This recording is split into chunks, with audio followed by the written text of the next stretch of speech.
नेता प्रतिपक्ष जयराम ठाकुर लगातार मंडी जिला के आपदाग्रस्त क्षेत्र का दौरा कर रहे हैं। इसी कड़ी में जयराम ठाकुर आज विधानसभा क्षेत्र सराज के पखरेर पंचायत के डेजी गांव में पहुंचे। आपदा की शुरुआत यहीं से हुई थी।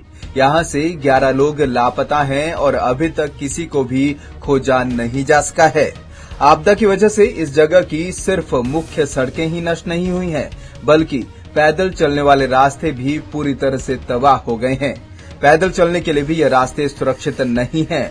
इन्हीं खतरनाक रास्तों से लगभग 5 किलोमीटर कठिन चढ़ाई वाले रास्तों से चलकर जयराम ठाकुर पखरेर पंचायत के डेजी गांव पहुंचे। यहां पर उन्होंने आपदा प्रभावित लोगों से मिलकर उन्हें ढांढस बंधाया, अपनी संवेदनाएं व्यक्त की। इस दौरान जयराम ठाकुर ने कहा कि यहां की स्थिति बहुत भयानक है। एक ही गांव से 11 लोग लापता हैं, उनका अभी तक कोई पता नहीं चला है। ज्यादातर मकान पूरी तरीके से क्षतिग्रस्त हैं। लोगों के सर ढकने की जगह भी नहीं बची है। यहाँ भी सिर्फ लोगों के घर ही नहीं बहे हैं, बल्कि उनकी जमीन भी बह गई है। लोगों से मिलकर और इलाके का दृश्य देखकर मन विचलित हो जाता है। इस जगह की ऐसी हालत होने की कभी हमने कल्पना भी नहीं की थी। जब भी यहाँ आना हुआ, एक अलग ही खुशहाली लोगों में देखने को मिलती थी, लेकिन आज सबकी आंखें नम हैं, सबका दिल बहुत भारी है। जयराम ठाकुर ने कहा कि जिंदगी भर की कमाई ही नहीं, लोगों को अपने प्रियजनों को भी खोना पड़ा है। लोगों की हालत देखकर सांत्वना के शब्द नहीं निकलते हैं। अपनों को खोने का दुख बहुत भारी होता है।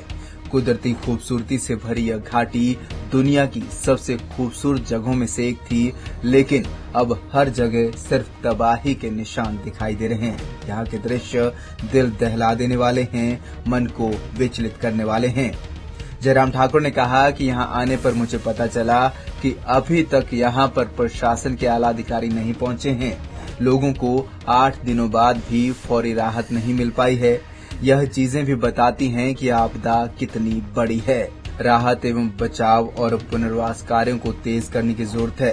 यद्यपि रास्ते कठिन हैं, लेकिन विपदा भी बहुत बड़ी है। इस समय हमें सामान्य परिस्थितियों के विपरीत काम करना है। ऐसे में जिस गांव में 11 लोग लापता हों, वहां प्रशासन के आला अधिकारी और सरकार के नुमाइंदों के पहुंचने से लोगों को बल मिलता है। इसलिए इन कार्यों को जितनी जल्दी हो किया जाना चाहिए।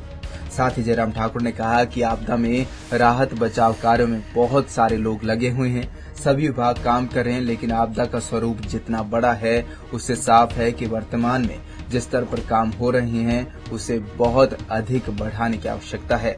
उन्होंने बताया कि जैसे जैसे हम आगे बढ़ रहे हैं, वैसे वैसे परिस्थिति का अंदाजा हो रहा है। यह तबाही हमारे अनुमानों से बहुत अधिक है, इसलिए हमें सारे कार्य युद्ध स्तर पर ही करने होंगे। वहीं से पहले आज सुबह जयराम ठाकुर थुनाग पहुंचे और अधिकारियों से मिलकर और प्रशासन द्वारा चलाए जा रहे राहत एवं बचाव कार्य का जायजा लिया। साथ ही अलग अलग जगह पर चल रहे रास्तों को खोलने, बिजली और पेयजल योजनाएं बहाल करने के कार्य की समीक्षा की और अधिकारियों को अपने इनपुट्स के आधार पर आवश्यक दिशा निर्देश दिए। इसके बाद उन्होंने बगस्याड़, थुनाग और अन्य स्थानों पर प्रभावित परिवारों से मिलकर उन्हें आपदा राहत सामग्री भी वितरित की। पंजाब केसरी टीवी के लिए मंडी से सीमा शर्मा की रिपोर्ट।